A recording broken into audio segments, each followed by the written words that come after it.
Imaginez une seconde, vous portez la vie, un avenir que vous croyez radieux, et soudain, en une seule conversation entendue par hasard, tout votre monde s'effondre.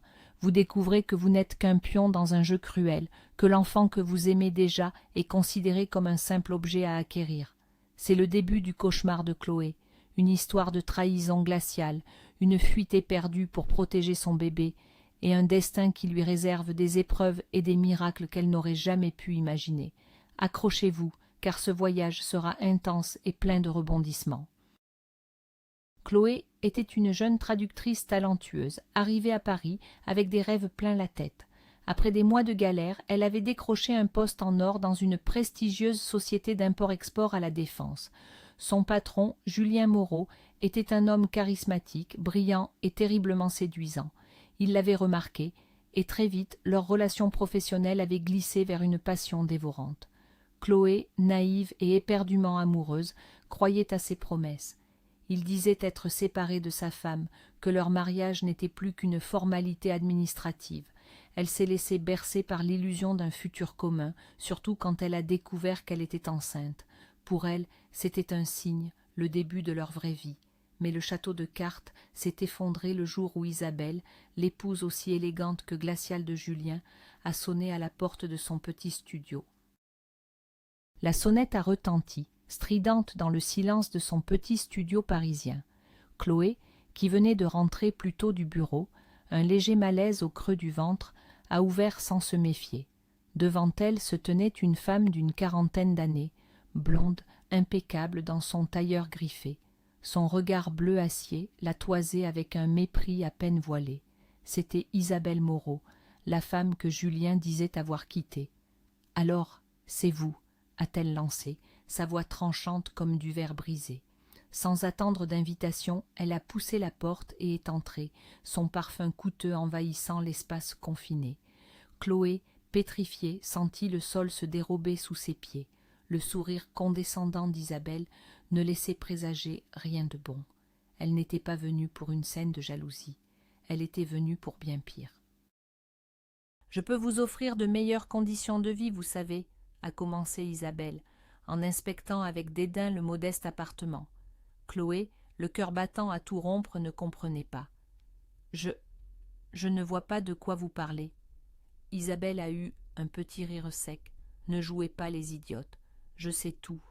Pour Julien, pour la grossesse, en fait c'est moi qui ai tout organisé. » Les mots tombaient, froids et précis. Chloé se sentit vaciller. « Comment ça, organisé ?» Isabelle s'est approchée, son visage dur et sans pitié. « Mon mari et moi, nous ne pouvons pas avoir d'enfant. J'ai besoin d'un héritier. Julien vous a choisi. Une petite provinciale, naïve, saine, intelligente. Parfaite. Vous n'êtes qu'un incubateur, ma chère, et je suis venue vous parler de votre paiement. » Un flashback brutal a envahi l'esprit de Chloé, la ramenant à la veille au soir. Elle était retournée au bureau pour chercher un dossier oublié. La porte du bureau de Julien était entr'ouverte. Elle l'avait entendu au téléphone, sa voix enjouée et cruelle. « Oui, elle est bien enceinte. Non, Jeanne, ne t'inquiète pas. Je vais la faire patienter, lui faire miroiter le mariage. Il faut la mettre en confiance jusqu'au bout. L'important est de récupérer le bébé dès la naissance. C'est notre enfant, notre projet. Tu auras enfin ce que tu veux, ma chérie. » Le rire de Julien avait résonné dans le couloir, un son qui lui avait glacé le sang. Elle avait compris à ce moment-là. L'amour, les promesses, tout n'était qu'un mensonge, un plan monstrueux. Elle avait fui, les larmes brouillant sa vue, le cœur en miettes. Revenue au présent, face à Isabelle, la nausée était insupportable. Les pièces du puzzle s'assemblaient en une image terrifiante. « Vous êtes des monstres !» a-t-elle réussi à murmurer, la voix étranglée par l'horreur. Isabelle a haussé un sourcil. « Nous sommes pragmatiques. Vous nous donnez le bébé et en échange, je vous offre un appartement à Paris et une somme d'argent qui vous mettra à l'abri pour le reste de vos jours. Refusez et je vous détruirai. Je vous ferai perdre votre travail. Je vous poursuivrai en justice. Je m'assurerai que vous ne trouviez plus jamais rien. Personne ne vous croira. » La menace était claire, absolue. Chloé se sentait prise au piège, le souffle coupé par la panique. Elle regarda cette femme et comprit qu'elle était capable de tout. Sortez, a dit Chloé, une force insoupçonnée montant en elle. Sa voix était basse mais ferme. Sortez de chez moi, maintenant. Isabelle a semblé surprise, puis son visage s'est durci. Très bien, pensez-y. Demain, Julien viendra vous voir avec nos avocats. Vous n'aurez aucune issue. Sur ces mots, elle a tourné les talons et est partie, laissant derrière elle une odeur de menace et de parfum de luxe.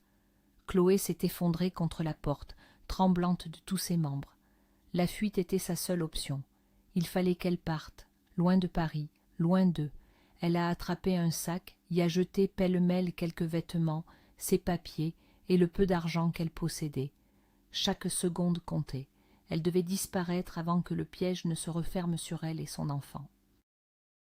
S'était lancé, emportant avec lui sa vie s'était lancé, emportant avec lui sa vie parisienne. À travers la vitre, les immeubles gris défilaient, flous comme son avenir. Chaque visage dans le wagon lui semblait suspect. Elle avait l'impression que Julien et Isabelle pouvaient surgir à tout moment. Assise à côté d'elle, une femme d'une 60aine d'années, au visage doux et ridé, la regardait avec une douce curiosité. « Ça ne va pas, ma petite ?» a-t-elle demandé d'une voix chaude. Chloé a secoué la tête, incapable de parler. La femme a simplement souri. « Je m'appelle Martine. Tenez, prenez un morceau de pain et ce saucisson. Ça vous remontera le moral. La route, ça creuse. » Chloé a accepté machinalement. Le geste simple et bienveillant de cet inconnu a fait tomber ses barrières. Les larmes qu'elle retenait depuis des heures ont commencé à couler, silencieuses et abondantes. Martine n'a rien dit. Elle lui a juste tendu un mouchoir en papier et a attendu. Au fil des kilomètres, bercée par le ronronnement du train, Chloé a fini par tout lui raconter. L'amour, le mensonge, le complot, sa fuite. Martine écoutait attentivement, son visage passant de la surprise à l'indignation. Quel fumier a-t-elle lâché quand Chloé eut terminé? Écoutez-moi bien, ma petite, vous ne pouvez pas rester seule. Je rentre chez moi, dans un petit village perdu en Ardèche. Il n'y a pas grand-chose, mais c'est tranquille. Personne ne viendra vous y chercher. Venez avec moi, le temps de vous retourner. L'offre était insensée, suivre une parfaite inconnue au milieu de nulle part. Pourtant, dans le regard honnête de Martine, Chloé a vu une bouée de sauvetage. Elle n'avait nulle part où aller, personne vers qui se tourner. Elle a accepté. Après le TGV, elles ont pris un petit train régional, puis le neveu de Martine, Alexandre, est venu les chercher dans sa vieille camionnette. Il était grand, silencieux, avec des mains fortes et un regard timide. La route sinueuse les a menés au cœur de l'Ardèche, vers un hameau de maisons en pierre, baigné par le soleil couchant. L'air sentait le thym et la lavande. Le silence, après le vacarme de Paris, était presque assourdissant. C'était un autre monde, un refuge, ou peut-être une nouvelle prison. Les jours suivants ont été un brouillard de fatigue et d'angoisse. Chloé aidait Martine au potager, essayant de chasser les pensées sombres. Mais une nuit, une douleur aiguë l'a réveillée en sursaut, une crampe violente au bas du ventre qui ne passait pas. Elle a crié. Martine est arrivée en courant, a compris la situation d'un seul coup d'œil. Elle a appelé Alexandre. La course folle dans la nuit, sur les routes de campagne vers l'hôpital le plus proche. Les lumières blafardes du couloir, l'attente insoutenable. Puis le verdict du médecin, prononcé avec une compassion professionnelle. « Je suis désolée, madame, nous n'avons pas pu sauver le bébé. » Le monde de Chloé, déjà fissuré, s'est brisé en 1000 morceaux. Elle avait tout perdu. Elle n'avait même plus d'enfants à protéger. Le retour au village fut silencieux et pesant. Le chagrin était une chape de plomb. Chloé passait ses journées prostrée, le regard vide. Martine la laissait tranquille, lui préparant des repas qu'elle touchait à peine. Alexandre venait souvent, prétextant avoir besoin d'aide pour de petites réparations. Il ne posait pas de questions. Il était simplement là, une présence solide et rassurante. Il lui parlait de ses champs, de la terre, des saisons. Lentement, très lentement, ces paroles simples ont commencé à percer la brume de sa douleur. Elle a recommencé à sortir, à marcher dans la nature. Le contact avec la terre, l'air pur, le rythme lent de la vie rurale ont commencé à la guérir, bien plus que n'importe quel mot. Les mois ont passé. L'automne a remplacé l'été. Chloé et Alexandre passaient de plus en plus de temps ensemble. Leur complicité grandissait, naturelle et évidente. Un soir, alors qu'il rentrait d'une longue marche, il s'est arrêté et l'a regardée. « Reste, Chloé, reste ici, avec moi. » Ce n'était pas une grande déclaration passionnée comme celle de Julien. C'était une demande simple, sincère. Elle a vu dans ses yeux une promesse de paix, de sécurité, un amour vrai, sans artifice. Elle a dit oui. Ils se sont mariés discrètement, à la petite mairie du village, avec Martine comme unique témoin. Pour la première fois depuis longtemps, Chloé sentait qu'elle était à sa place. Elle avait trouvé une nouvelle famille, un nouveau foyer. La vie a repris son cours, douce et paisible. Ils voulaient un enfant, un bébé, qui scellerait leur amour et effacerait les dernières ombres du passé. Mais les années passaient, et Chloé ne tombait pas enceinte. Les visites chez les médecins, les examens, l'espoir déçu chaque mois. Le diagnostic est tombé, vague et frustrant. Aucune raison médicale évidente. Le spectre de la stérilité planait sur leur bonheur. Chloé sombrait parfois dans la tristesse, se sentant coupable, vide.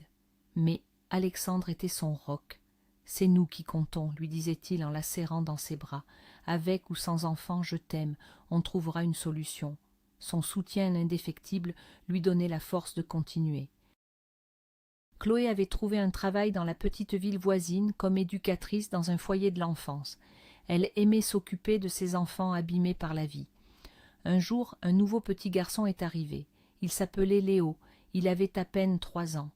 On l'avait retrouvé seul, affamé, caché dans une cabane de jardin. Sa mère, incapable de s'en occuper, l'avait abandonné.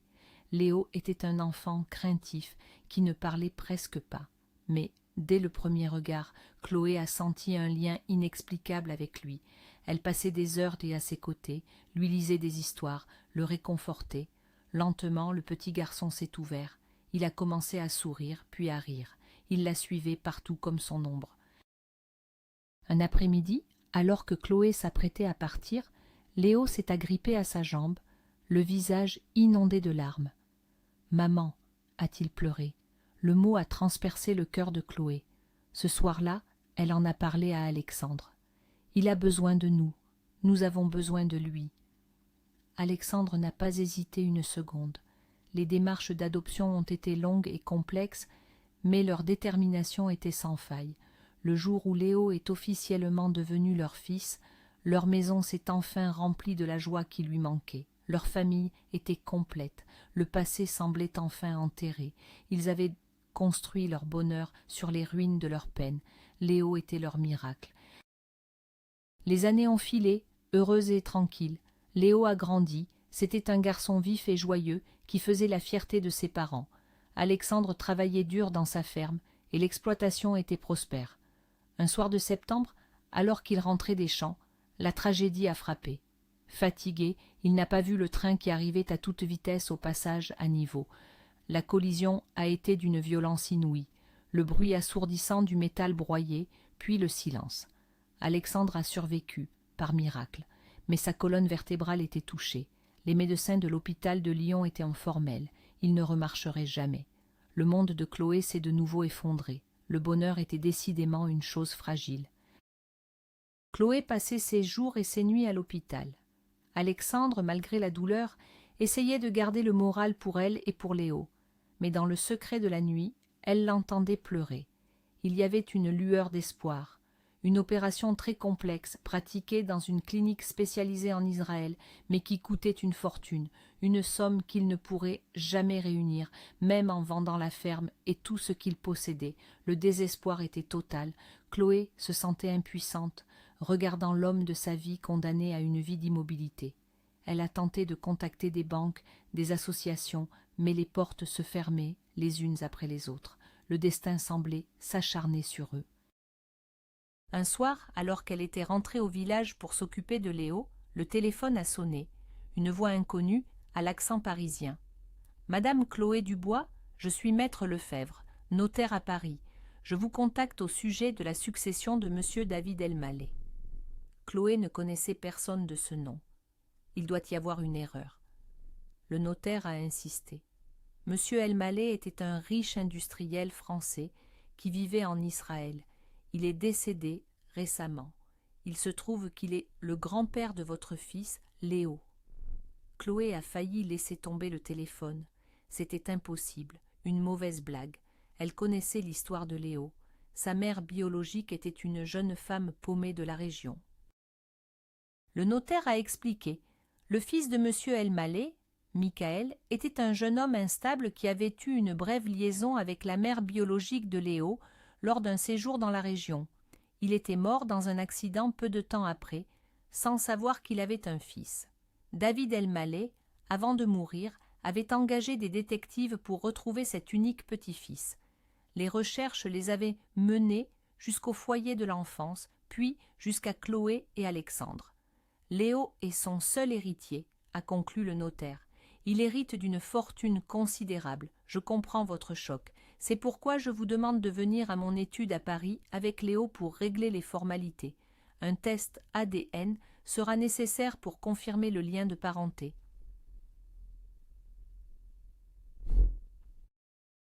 Chloé était abasourdie. C'était trop énorme pour être vrai. Mais une pensée a immédiatement traversé son esprit. La clinique en Israël. La fortune de cet homme pourrait être la clé pour sauver Alexandre. C'était un signe, une chance inespérée. Elle en a parlé à Alexandre, qui était tout aussi incrédule mais qui a compris l'enjeu. Fais-le Chloé, fais-le pour Léo, et peut-être pour moi. Quelques jours plus tard, elle et Léo prenaient le TGV pour Paris. Un voyage qui ressemblait étrangement à celui de sa fuite des années auparavant. Mais, cette fois, elle n'était plus seule et désespérée. Elle était une mère prête à tout pour sa famille. Un espoir fou, fragile, mais tenace, l'animait. L'étude du notaire était située dans un quartier chic de Paris. Maître Lefebvre les a accueillis avec professionnalisme et bienveillance. Il a expliqué les détails de la succession, des chiffres qui donnaient le vertige. L'organisation du test ADN a été rapide. En attendant les résultats, Chloé et Léo sont restés quelques jours dans la capitale. Elle lui a fait visiter la Tour Eiffel, le Louvre, essayant de faire de ce voyage étrange une aventure pour son fils. Léo, lui, ne comprenait pas tout, mais il était heureux d'être avec sa mère dans cette ville immense et fascinante.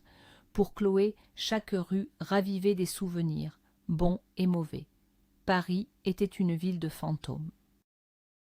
Un après-midi, alors qu'il prenait une glace dans le jardin des Tuileries, une voix l'a interpellé. « Chloé, je n'en crois pas mes yeux. » Elle s'est retournée, le cœur glacé. C'était Julien. Il avait vieilli, quelques cheveux gris sur les tempes, mais il avait toujours cette même assurance arrogante. Son regard s'est immédiatement posé sur Léo. « C'est ton fils ?» a-t-il demandé, un étrange calcul dans les yeux.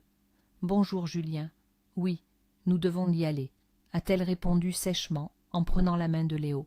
Mais Julien lui a barré la route. « Attends, quel âge a-t-il ? Il va avoir 8 ans. Il est né quand exactement ?» Julien a sorti son téléphone, a tapé quelque chose. Un sourire suffisant s'est dessiné sur son visage. 8 ans, les dates correspondent parfaitement. C'est mon fils, n'est-ce pas? Tu me l'as caché toutes ces années. Chloé l'a regardé, abasourdie par son audace. Tu es fou, il n'est pas ton fils. Laisse-nous tranquilles. Elle a essayé de partir, mais il l'a suivie. Je vois bien qu'il me ressemble, ses yeux, ses cheveux bruns. Tu ne t'en tireras pas comme ça. Je vais le récupérer. Avec Isabelle, nous n'avons jamais pu avoir d'enfant. Il est à moi. Il est mon héritier. La cauchemar recommençait. L'histoire se répétait, mais cette fois, elle n'était plus la jeune fille sans défense d'autrefois. De retour à l'hôtel, Chloé était secouée. Julien avait réussi à trouver son numéro et la harcelait de messages, la menaçant de faire appel aux meilleurs avocats. Il était persuadé que Léo était son fils biologique. L'ironie de la situation était tragique. Alors qu'elle attendait de savoir si Léo était le petit-fils d'un millionnaire, son passé ressurgissait pour revendiquer un enfant qui n'était même pas le sien. Elle a décidé de ne rien dire à Léo pour le protéger. Elle devait rester forte pour lui, pour Alexandre. Elle attendait avec une anxiété décuplée l'appel du notaire. Ce résultat d'ADN était devenu bien plus qu'une question d'argent. C'était une arme pour protéger sa famille. 10 jours plus tard, le téléphone a sonné. C'était Maître Lefebvre. Les résultats sont formels. Le test est positif à 99,9%. Léo est bien le petit-fils de M. El-Maleh. Toutes mes félicitations, si je puis dire. » Chloé a senti un immense soulagement la submerger, suivi d'un vertige. Leur vie venait de basculer. Elle a immédiatement parlé au notaire de la situation d'Alexandre et de la clinique en Israël. « C'est une coïncidence incroyable, » a dit maître Lefebvre. La clinique appartenait en grande partie à M. Elmaleh. Je vais contacter immédiatement le directeur. Je suis persuadé qu'ils feront le nécessaire pour le père de l'unique héritier.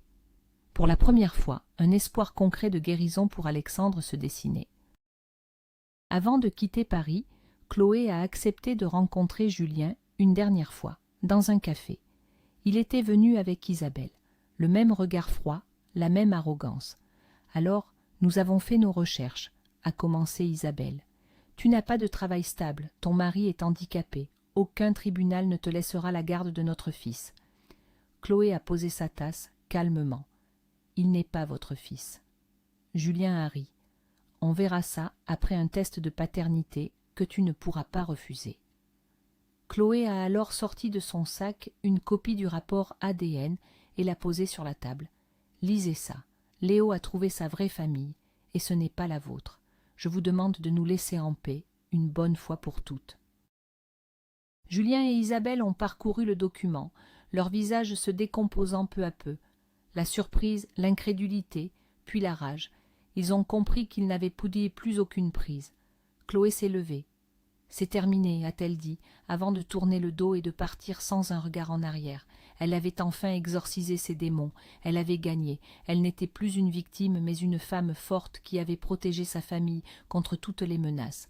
En sortant du café, elle a respiré l'air de Paris qui lui semblait soudain plus léger. Elle était libre. Le TGV du retour vers l'Ardèche était le train de la victoire et de l'espoir. Les semaines qui ont suivi ont été un tourbillon. Des médecins israéliens ont contacté l'hôpital de Lyon. Un avion médicalisé a été affrété pour transporter Alexandre. Chloé a dû rester en France avec Léo, le cœur serré de le laisser partir seul, mais elle savait qu'il était entre de bonnes mains. Ils s'appelaient tous les jours en visioconférence. Elle voyait l'espoir renaître dans les yeux de son mari. L'opération a eu lieu, une intervention longue et délicate. Les heures d'attente ont été les plus longues de sa vie. Puis l'appel du chirurgien. L'opération est un succès. Maintenant, une longue rééducation l'attend, mais nous sommes très optimistes. Chloé a pleuré de joie et de soulagement. Près d'un an plus tard, Chloé et Léo attendaient à l'aéroport de Lyon. L'excitation était à son comble. Les portes automatiques se sont ouvertes. Alexandre est apparu. Debout, marchant lentement, avec des béquilles, mais marchant. Léo a crié « Papa !» et a couru vers lui. Alexandre l'a attrapé et l'a serré dans ses bras, le soulevant de terre. « Doucement, mon champion !» a-t-il ri. Chloé s'est approchée, les larmes aux yeux. Il l'a regardée, son amour pour elle brillant plus fort que jamais. « On a réussi !» a-t-il murmuré. Ils se sont enlacés tous les trois, une famille enfin réunie, plus forte et plus soudée que jamais après avoir traversé la pire des tempêtes. Avec les nouvelles ressources financières, ils ont décidé de déménager près de Lyon pour offrir à Léo de meilleures écoles et être plus proches des centres de soins pour le suivi d'Alexandre. Ils ont acheté une belle maison avec un jardin. Alexandre, ne pouvant plus travailler à la ferme, a suivi une formation et est devenu conseiller agricole. Chloé a trouvé un poste de traductrice dans une maison d'édition. Leur vie était paisible, heureuse. Ils n'avaient pas oublié d'où ils venaient. Ils rendaient souvent visite à Martine, qui était folle de joie de voir Alexandre sur ses deux jambes. Ils ont expliqué à Léo, avec des mots simples, l'histoire de son grand-père et de cet héritage qui avait sauvé son père. Un matin, Chloé s'est sentie nauséeuse. La même sensation qu'il y a des années. Elle a d'abord cru à un simple malaise, mais les jours passant, le doute s'est installé. Un doute mêlé d'une peur et d'un espoir insensé. Elle a fait un test sans rien dire à personne. Les deux petites barres roses sont apparues, nettes et indiscutables. Elle était enceinte. Après toutes ces années, après avoir perdu tout espoir, la vie lui offrait le plus inattendu des cadeaux. Un miracle, un vrai. Quand elle l'a annoncé à Alexandre et à Léo ce soir-là, leur joie a été immense. Léo allait être grand frère. Leur famille, née dans la douleur et reconstruite par un coup du destin, allait encore s'agrandir, comme pour prouver que même après la nuit la plus sombre, le soleil finit toujours par se lever. Et c'est ainsi que Chloé, la jeune femme qui avait fui Paris le cœur brisé, a trouvé un bonheur qu'elle n'aurait jamais osé espérer. Elle a appris que la famille n'est pas seulement une question de sang, mais surtout une question d'amour. Son mari, Alexandre, a retrouvé l'usage de ses jambes. Leur fils, Léo, a découvert ses racines tout en sachant que sa vraie maison était avec eux. Et contre toute attente, un nouvel enfant allait bientôt rejoindre leur foyer. Leur histoire est la preuve que même face à la plus cruelle des trahisons, la résilience, le courage et l'amour peuvent nous mener vers une lumière inattendue. La vie leur avait tout pris avant de tout leur rendre, au centuple. Merci de nous avoir écoutés. Si cette histoire vous a touché, n'oubliez pas de laisser un pouce bleu, de vous abonner à la chaîne et de partager votre avis en commentaire. Selon vous, le destin est-il écrit ou le forgeons-nous par nos propres choix ?